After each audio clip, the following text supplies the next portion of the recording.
It was close to midnight. The house was silent, empty except for me in the living room. The faint glow of the old TV flickered against the walls like the last breath of a dying flame. Outside, the sky was suffocating under heavy clouds. No stars, no moon. The windows had stopped being glass and turned into dark mirrors, reflecting only myself. Small, fragile, alone in a hollow space. I didn't know it yet, but this night would be the first time I realized I wasn't the only one in the house. No. A sound broke the silence, very faint, but sharp enough to pierce the stillness like a needle through skin. I sat upright, heart pounding, ears straining. It wasn't wind. It wasn't pipes. It wasn't insects. It was knocking. Slow, rhythmic, intentional. I told myself it could be a branch, an animal, anything harmless. But the rhythm, it wasn't random. It was calling to me. So I grabbed the flashlight and stepped onto the creaking wooden floor. The hallway stretched ahead, thick with shadows. The kitchen, empty. The family room, still. The knocking was louder now, coming from the window at the far end of the hall. I turned the corner. Nothing. The sound stopped. My beam cut through the glass into the yard. Nothing but darkness, as if the night itself was watching me back. I forced myself to believe it was my imagination, but sweat chilled my spine, and my hand wouldn't stop shaking. No. I went back to the couch, the TV murmuring low. But my eyes betrayed me, flicking back toward the dark hallway again and again. Then it returned. Not a knock this time, a violent bang. The house shook. I rushed toward the noise. The back door stood slightly ajar, cold air spilling in. And in the yard, there was a figure. What? It stood at the edge of the light. Too tall. Too thin. Its limbs bent at wrong angles. Head twisted almost completely around. From the hollow sockets, light glared back like animal eyes. It didn't step forward. Didn't retreat. Just tilted its head, studying me like prey. I slammed the door shut, locked it. My mind repeated, "It can't come in, it can't come in." But another thought lingered. What if it doesn't need to? A shiver tore through me. Something brushed the back of my neck. Ice cold. I spun around, screaming. Nothing, but my skin burned, as though scratched by fingernails. I bolted for the living room and froze. My wrist was seized in an iron grip, invisible, unyielding. I was yanked backward, crashing to the floor, breathless. Then a hand, damp and rotting, slammed over my mouth. The stench of decay flooded my nose. I gagged, suffocating, thrashing in blind panic. A voice rasped against my ear. "Stay with me." I ripped free, scrambling back, sobbing. My skin bore 5 raw gouges, bleeding. One a guy. I staggered toward the sofa, shaking. The TV blared suddenly, switching channels, then froze. The screen showed me, sitting right there, trembling. But behind me in the image, A tall, stretched shadow loomed, its hands reaching down. And then I felt it, the icy weight of its fingers curling around my shoulders. My throat locked. My legs refused to move. I knew I wasn't alone anymore. And the most terrifying part wasn't that the knocking had stopped. It was that it was already inside. Amu, hai. The room drowned in darkness as the TV snapped off. A chorus of whispers filled the silence. Don't fight. You can't escape. I shut my eyes tight, but the breath against my ear wasn't mine. That night, I didn't just lose sleep. I lost the last place I thought was safe. Ew.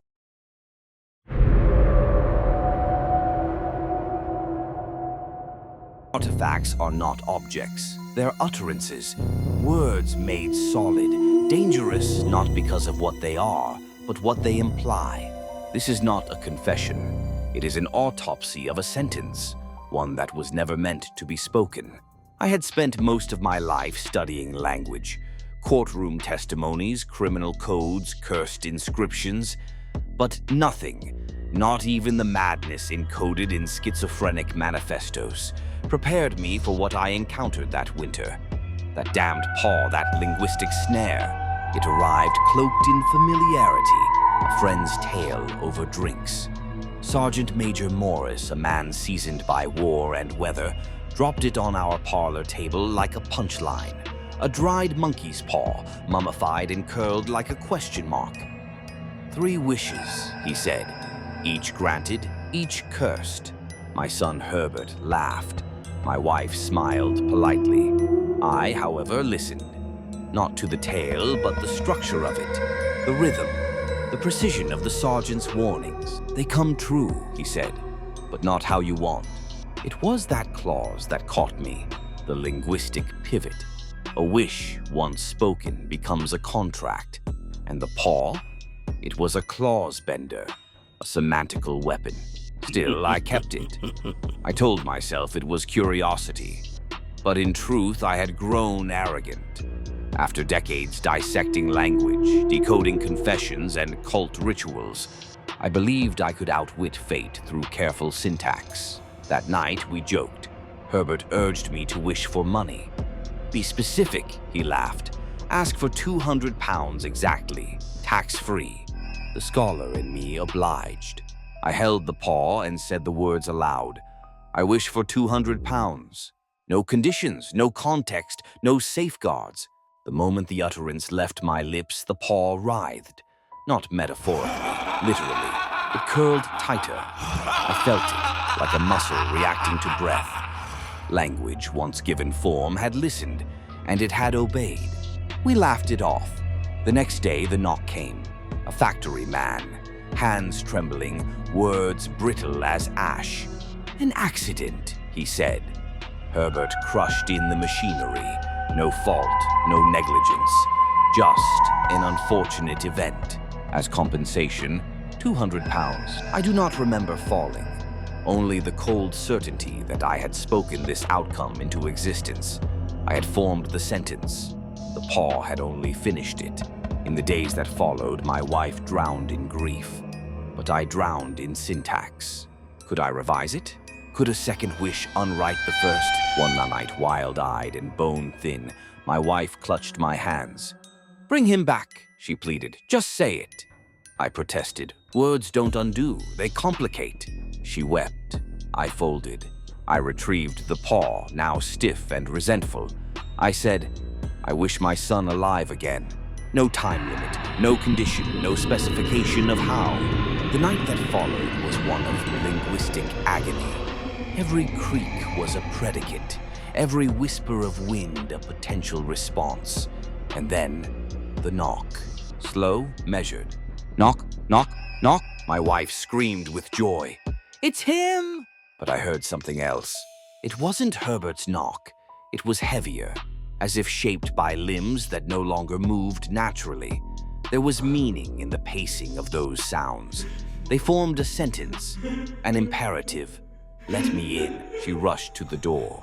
I screamed after her, but she was already unbolting locks, sobbing with anticipation. I ran not to her, but to the paw, and this time I was precise. "I wish my son dead again, and at peace." The knock stopped. When I reached the open door, the only thing there was fog. No footsteps, no body, just silence. A terrible, grateful silence. My wife collapsed beside me. She never spoke to me again. They called it grief. I call it syntax fracture. She died within the year, and I remained behind with the paw. It sits here beside this letter, which I write not to confess, but to warn. Language is not benign. It is structure, power, curse. The monkey's paw doesn't grant wishes. It listens, it corrects, it rephrases your desire in the cruelest version of itself, and it will keep listening long after your last breath. I will burn it now, but fire does not erase grammar.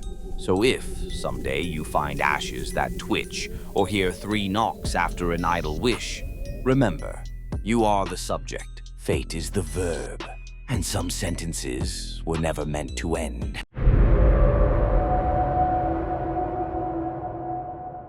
It was one of those suffocating weeknights where silence feels heavier than noise, and the walls of your apartment seem to close in a little tighter with every passing hour.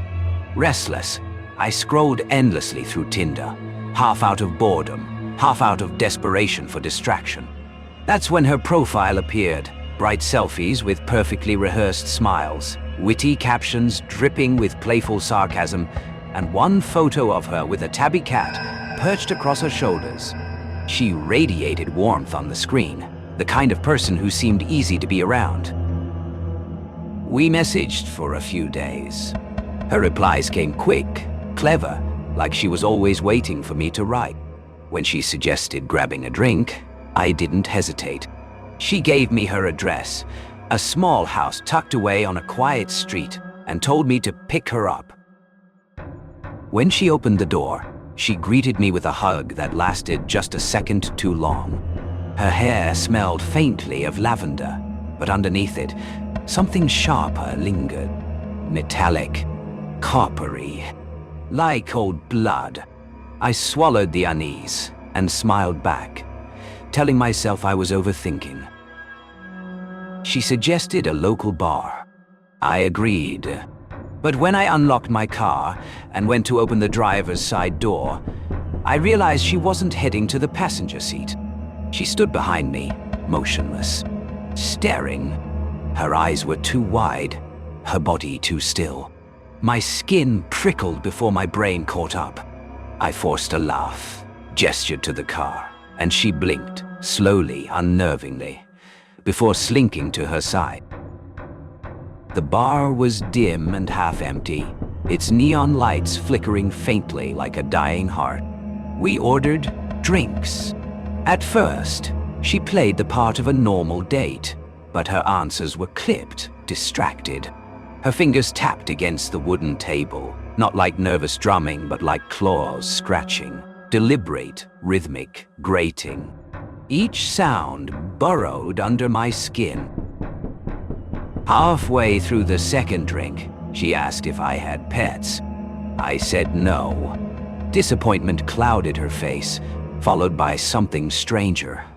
Hunger. She leaned forward, lips curling into a smile that never touched her eyes. In a low whisper, she told me about her fetish. Not for cats, of cats. She bragged about convincing people to crawl for her, purr for her, obey her every command. She described it in disturbing detail, how she scratched them until they bled, how she made them lap milk from bowls on the floor. The air grew thick and foul with every word. Her throat vibrated with a sound, low, guttural, like a cat's growl. I forced a chuckle, mumbled something about heading home. She just stared at me, eyes unblinking, lips twitching. Finally, she nodded. Relief flooded me. But outside, she asked softly, "Can we go back to your place, just for a little while?" Against my better judgment, I agreed. Inside my apartment, her mask slipped entirely. She didn't sit. She didn't speak. She dropped to all fours, crawling across the floor, her nails dragging long screeches into the wood. She purred and hissed, her movements jerky, wrong. I grabbed my phone, but she lunged, snatching it from my hands, hissing through her teeth. Then she bolted into the kitchen, clattering against the counter. When she turned back toward me, she had a knife, its dull butter edge glinting like a promise. Her smile stretched too wide, splitting her lips until they trembled. I told her to leave. She laughed. It wasn't human laughter. It broke, cracked, a choking sound halfway between a sob and a hiss. Then she came at me. I ran. She slashed at the air behind me, the knife scraping the wall, leaving jagged lines. She crawled after me at first, then sprinted upright, barefoot slaps echoing against the floor. I barely made it to the door, shoving it open and stumbling into the night air. My lungs burned as I sprinted down the street. I didn't stop running until the neon glow of a 24-hour gas station lit my path. When I turned back, the street was empty. I never heard from her again. Not a text, not a call, nothing. But sometimes late at night, when the world is dead quiet, I hear it, soft scratching at my door. Sometimes a faint, wet sound, like a tongue dragging across wood. And once, just once, I swear I heard her whisper through the crack. "Kitten, let me in. You're mine."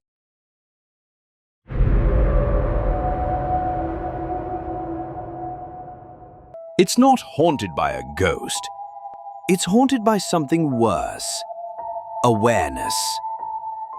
I never intended to believe in the Red Room. To me, it was a legend, nothing more than a psychological test wrapped in superstition.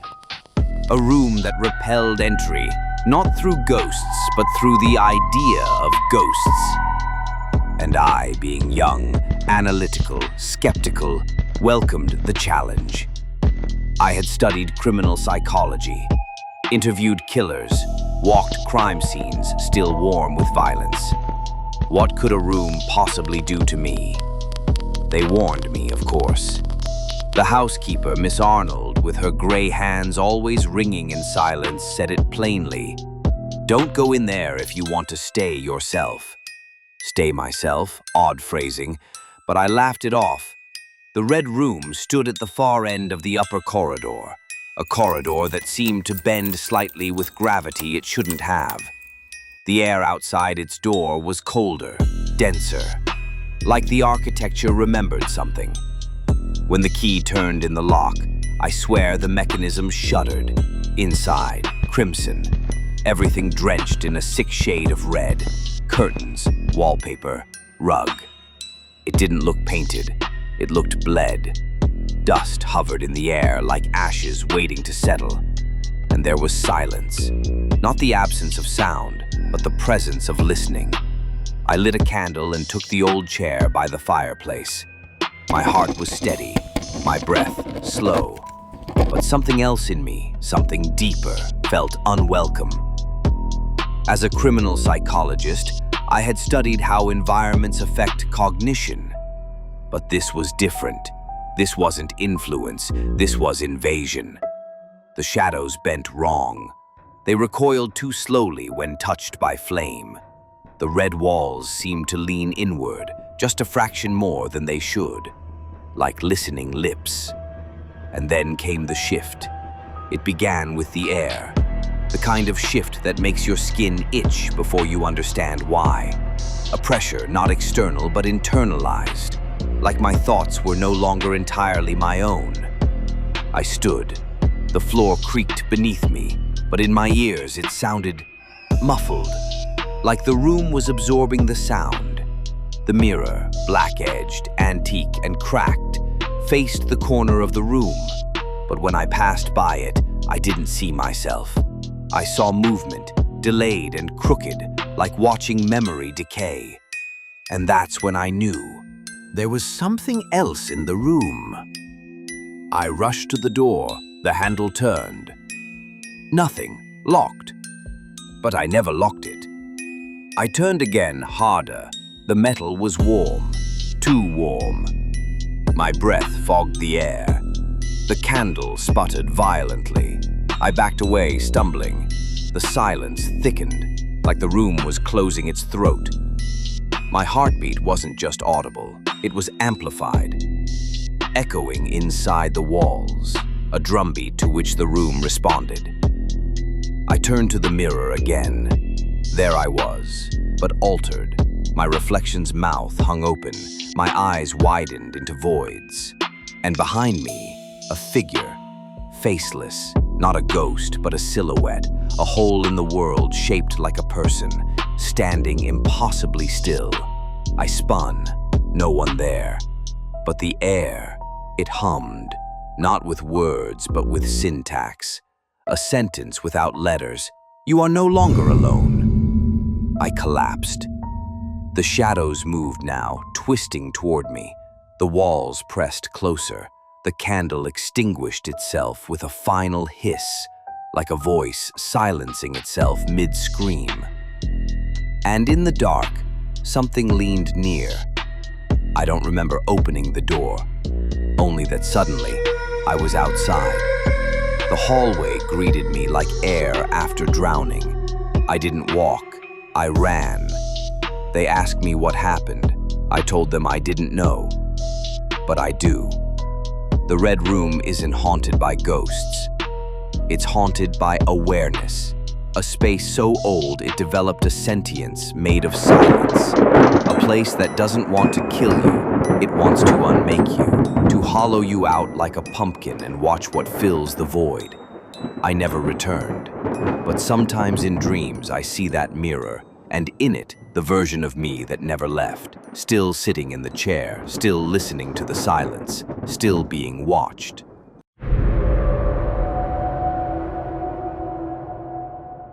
They say the quietest nights are the ones you should fear the most. A small house in a sleepy neighborhood, 2 floors, old wood that groans in the rain. Nothing ever happens here. At least, nothing that's supposed to. Because when the clock strikes midnight and the world outside is drowning in silence, sometimes the sound you hear isn't just the rain. Sometimes it's footsteps. It was supposed to be a quiet weekend. My roommate was out of town, and I had the house to myself. 2 floors, creaky but comfortable, tucked into a sleepy neighborhood where nothing bad ever seemed to happen. By midnight, I was on the couch scrolling through my phone, the TV murmuring in the background. Outside, a light rain was falling, pattering softly against the windows. The kind of night where you feel wrapped up and safe. Or, at least, I thought I was. At some point, I must have drifted into that half-asleep state where you're aware of your surroundings, but your body feels heavy. That's when I heard it. Slow, deliberate footsteps on the stairs. My eyes opened immediately. I didn't move. I didn't even breathe. I told myself it was the house settling. Old wood makes noise all the time, right? But these weren't random pops and groans. This was a pattern, weight shifting on each step. Someone was coming down the stairs. I turned my head just enough to see the staircase from where I was lying. The bottom step was barely visible in the dim light from the TV. Nothing. But the sound kept going. I sat up, pulse pounding. Hello? Silence. I stood, taking slow, careful steps toward the base of the stairs. My heart was hammering so loud it drowned out the rain outside. When I reached the bottom, I looked up into the darkness. The staircase turned at a landing halfway up, so I couldn't see the top. I waited. And then, something leaned forward from the landing. A face. Not my roommate. Not anyone I recognized. Just a pale, expressionless face, eyes fixed directly on me. I stumbled back, fumbling for my phone.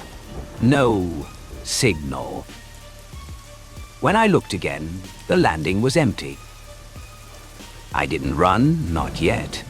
Something in me was frozen, caught between disbelief and terror. I grabbed the closest thing to a weapon, a heavy lamp, and started up the stairs, forcing myself to check. Step by step, I climbed, every muscle tense. At the landing, I turned the corner. The upstairs hallway was empty. The bedroom doors were open. The bathroom light was off.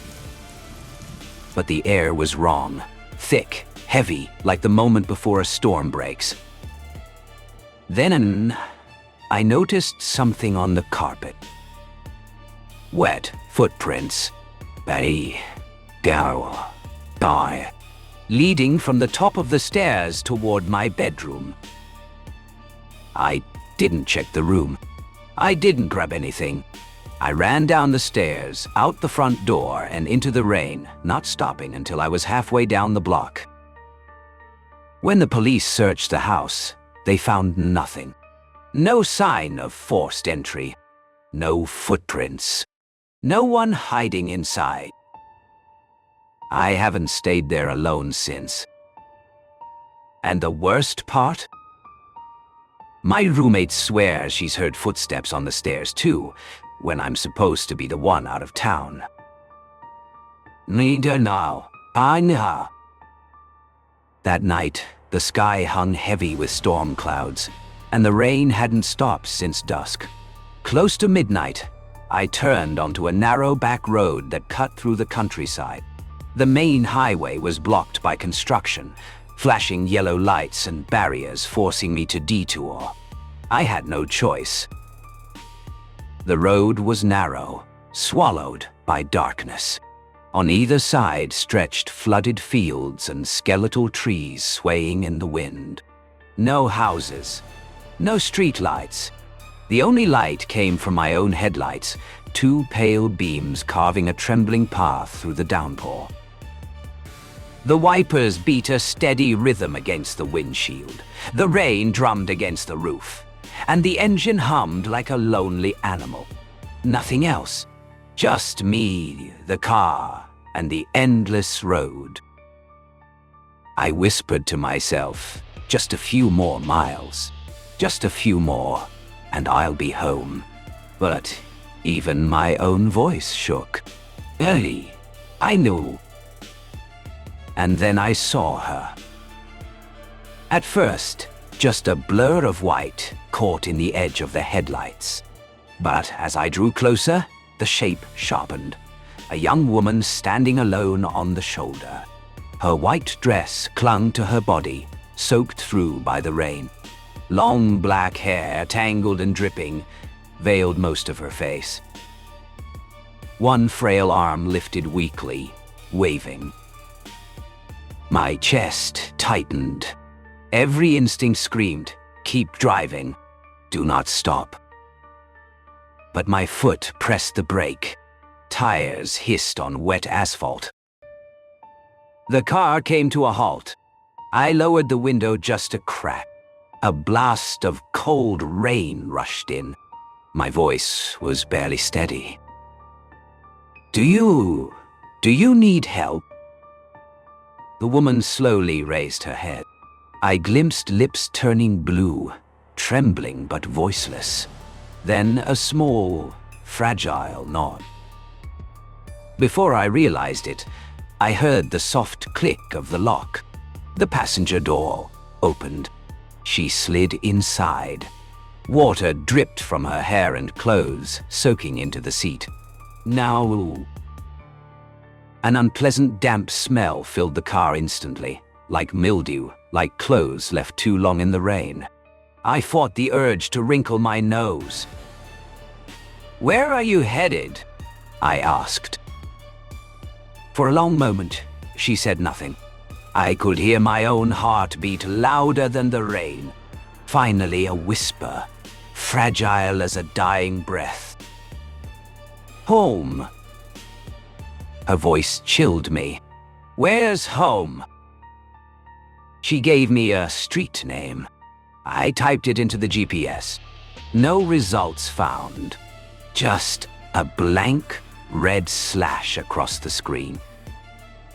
I turned to explain, but she had already raised a thin, shaking finger, pointing straight ahead. Not a word more. So I drove. Nee. Only the sound of rain and the scrape of wipers remained. I tried again, forcing casual small talk.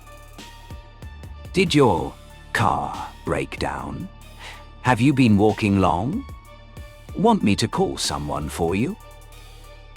No answer. I swallowed, risked a glance, and froze.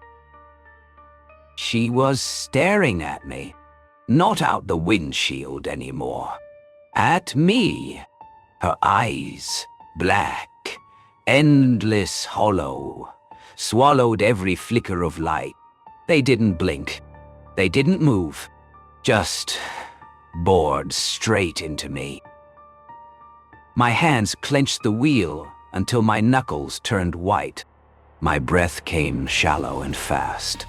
The air inside the car thickened, pressing against my lungs. I could swear I heard a faint wheeze, breathing, but I couldn't tell if it was hers or mine. No. Why? Suddenly, she lurched forward, her voice sharp, commanding. "Stop here." I slammed the brakes. We had pulled over beside a rotting fence, an overgrown field stretching into darkness. No houses, no paths, nothing. I stammered, "Here? This is your house." Her head turned slowly. For the first time, she smiled. Crooked, uneven, a smile that didn't belong on a living face. "Not anymore." A lightning bolt split the sky.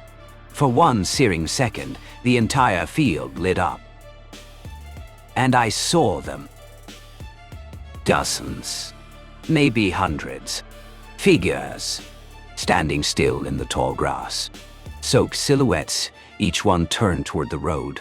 Every face aimed at me. My pulse roared in my ears. I blinked hard. The field was empty. I spun back to the passenger seat. Empty, dry. No dampness on the seat. No trace of her at all. A scream tore out of me as I slammed the accelerator, the tires spinning madly before catching the slick road. I fled, headlights slicing the storm, refusing to look back. I thought it was over. But the weeks that followed proved me wrong. On rainy nights, when I drove alone, I would see her, standing by the roadside, arm raised in that slow, hopeless way. I told myself to keep going, to never stop again, and I did. I flew past her. But a few hundred yards later, there she was again. Same place, same pose, same eyes. My chest collapsed under panic. I pressed harder on the gas. Rain blurred everything. The road twisted into a nightmare tunnel. And then, the third time, she appeared directly ahead. I yanked the wheel, winding. Metal screamed. Glass shattered. The car slammed into a tree with brutal force. And then, darkness. When the police arrived, they found only wreckage, twisted steel, shards of glass, a body slumped over the wheel. No explanation, no reason for the reckless speed on an empty stretch of road. But the locals whispered another story. They spoke of a ghost car. On stormy nights, it drifts along the countryside roads. The headlights glow faint, the engine hums low. Inside, a pale young man grips the wheel, his eyes wide with terror. And beside him, in the passenger seat, a young woman in a thin white dress sits silently, her hair dripping, her lips curled in a slow, cold smile. They say once she's ridden with you, you never really escape. The road goes on forever, and the ride never ends. Nay.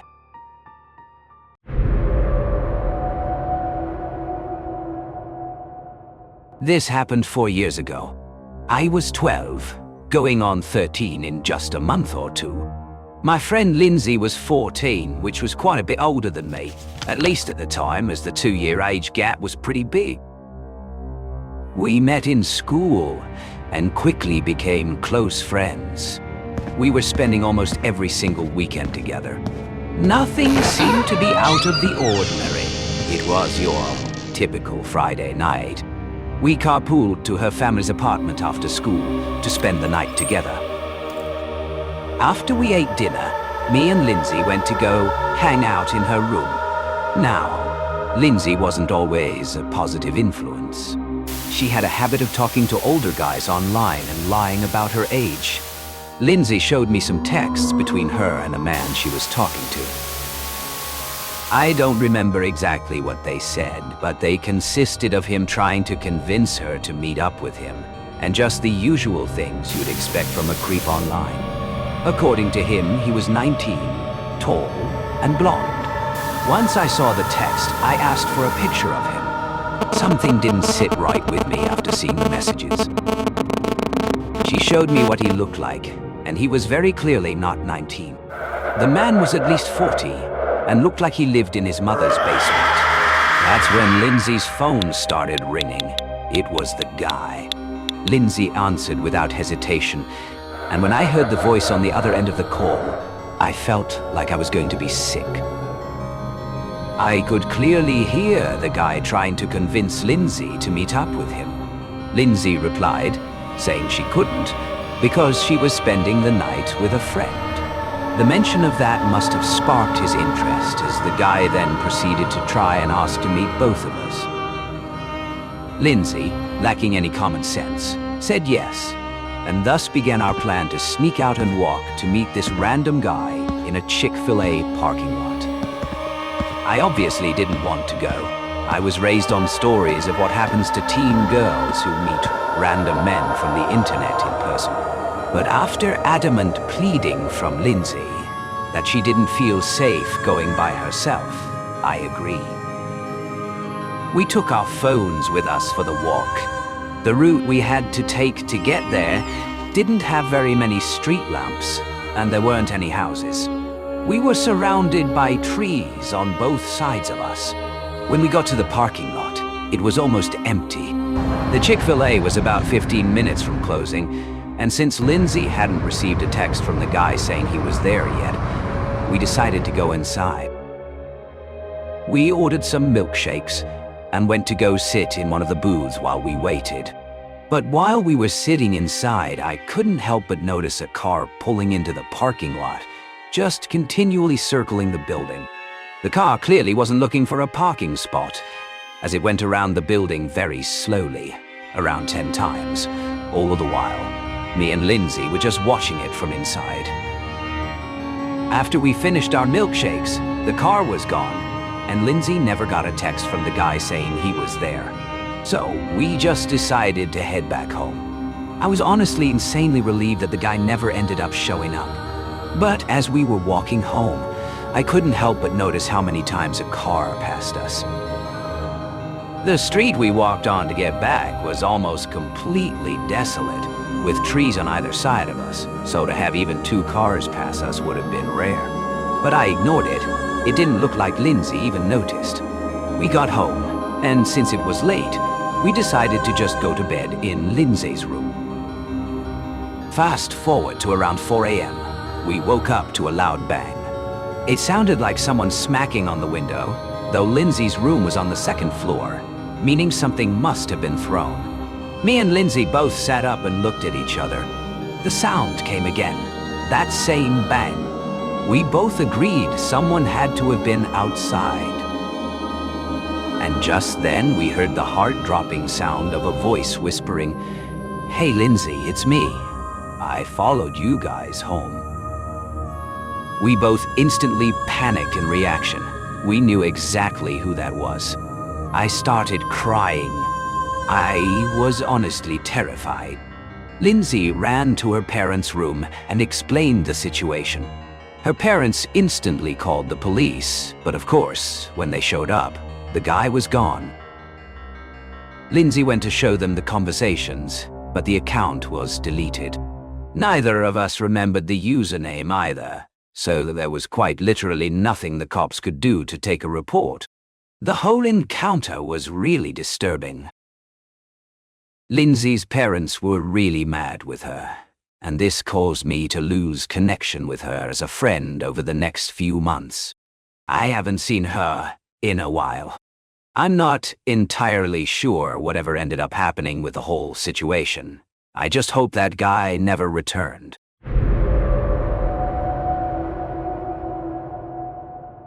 My wife and I were looking for a used car on Facebook Marketplace, and actually found one we were really interested in. It was honestly a really good deal, and as soon as we saw it, we texted the seller saying we were interested.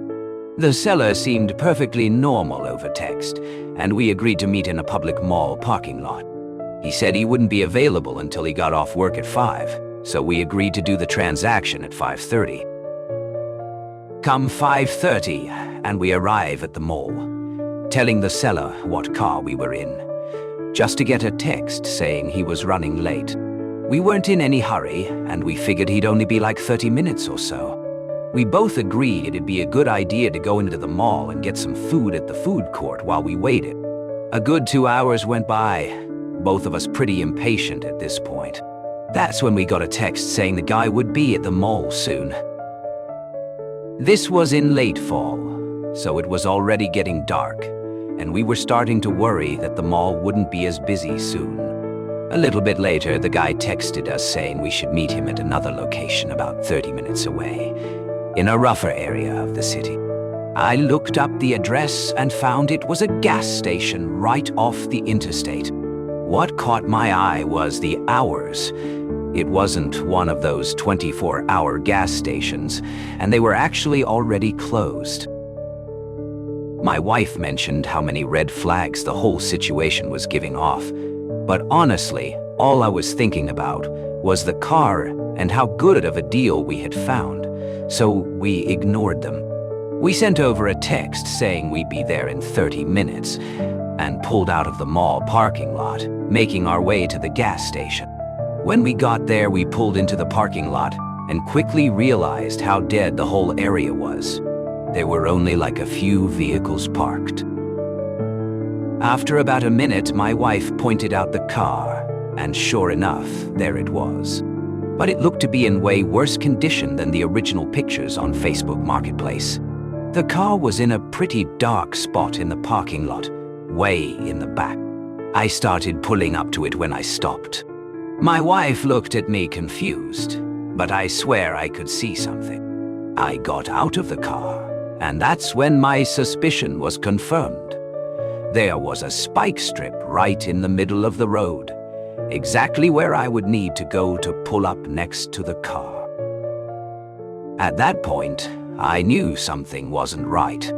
I got back in the car, backed up, and left the way I came. Once I got back home, I reported the whole situation to the cops. Though I never even saw anyone, the only evidence I could give was the ad itself. I never knew what came of the whole situation, but the ad was taken down a few days later. I never heard back from the cops, so if they caught anyone or not, I don't know. Either way, this situation has caused me to be a lot more cautious when using services like Facebook Marketplace. I had just moved into a new apartment, and being the broke post-grad I was, I had pretty much nothing except a few boxes of stuff from my parents' house. It was nice to be done with school and have my own place, yeah, but I didn't even have any furniture. Like I said, I was completely broke, so I thought maybe I'd be able to find something at least decent on the free section of Facebook Marketplace. If you've ever searched for furniture on Facebook Marketplace, you know it's not great. Half the couches are held up with duct tape or something along those lines.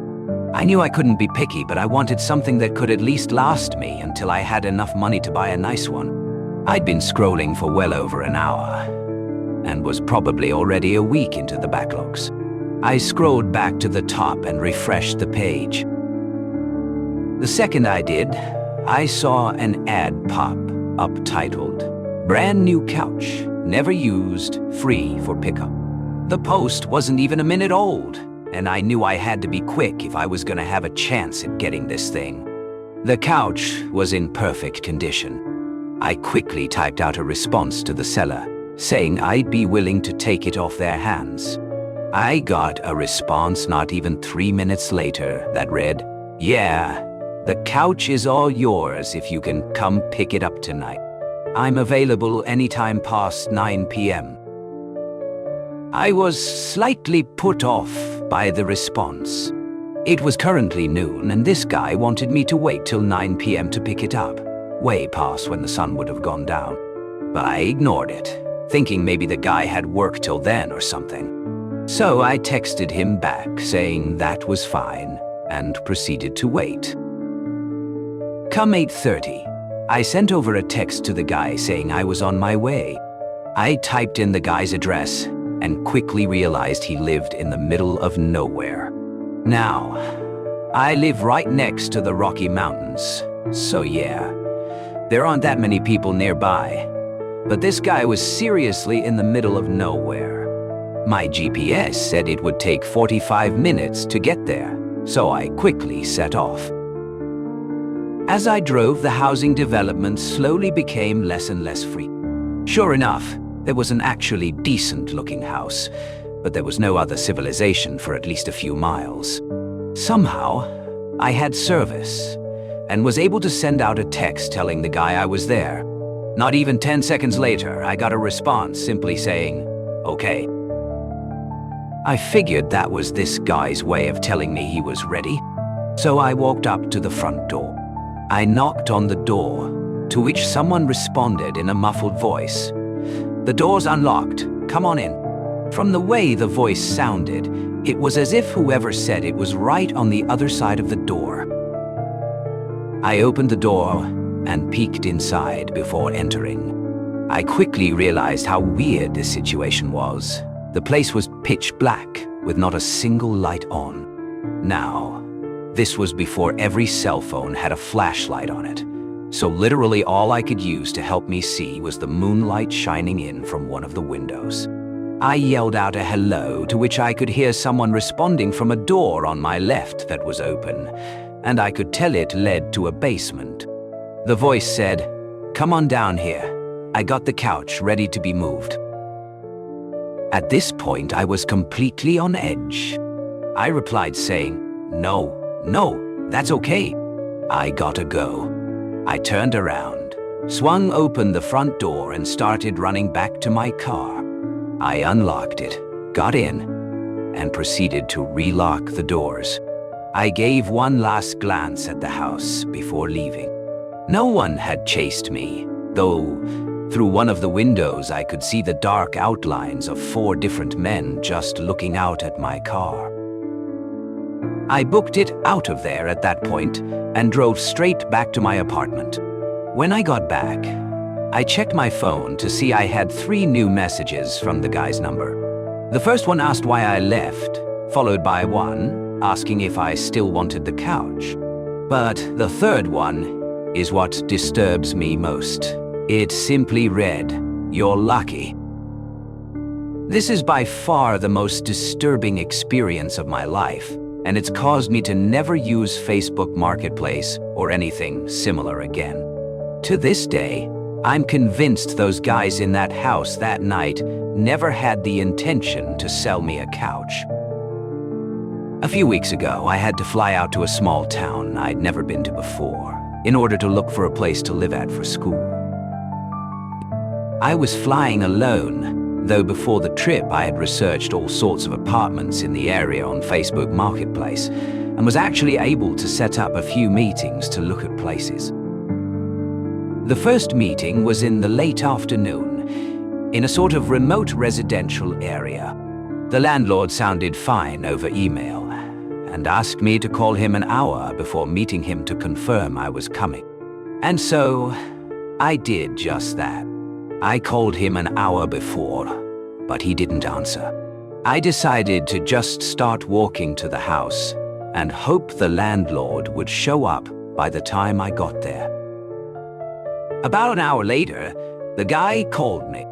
He asked me if I was still coming, to which I replied, "Yeah, I'm actually only about 5 minutes away." Though the guy's reply caught me completely off guard, he replied furious, saying I wasn't supposed to show up for another hour. I quickly realized he was right. Back then, I had a pretty old phone. It wouldn't automatically change times whenever you switched time zones. I forgot to change it manually, and I realized I was showing up an hour early. I explained the situation to the guy over the phone, but I could tell the dude was furious. Now, I get, I was in the wrong, but still, getting that mad over something as small as this seemed weird to me. I explained to the guy I'd be willing to just stay outside of the house till the agreed upon time, to which he quickly replied saying, "No," almost pleading with me. At this point, alarms were going off in my head, but I ignored them as I really needed a place to live. I decided I'd just go get some food at a nearby place to pass the time until I needed to be at the house for the tour. Once the time came for the tour, I showed up to meet the guy. The guy looked to be in his 50s, and if I'm being honest, he looked disgusting. Some of his clothes were half torn, and it didn't even look like he showered for weeks. I didn't feel comfortable and found myself just wanting to leave, though, like I said, I really needed to find somewhere to live, and there weren't that many choices in terms of real estate at that point, so I decided to stay. As I was discussing the details about the house with the guy, I couldn't help but notice a man leave the house from a back exit. This man was young and extremely sketchy looking, even more so than the guy I was talking to. He took one look at us, ran out of the house to his car, and pulled away. At this point, I was full-on disturbed.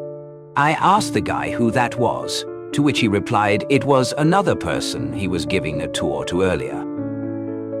The guy then proceeded to ask me a lot of questions. They weren't normal questions a landlord would ask, but rather more personal questions, like how old I was or what I was going to school for, the whole time staring into my eyes without blinking. I tried to give answers that were as vague as possible. Finally, we entered the house.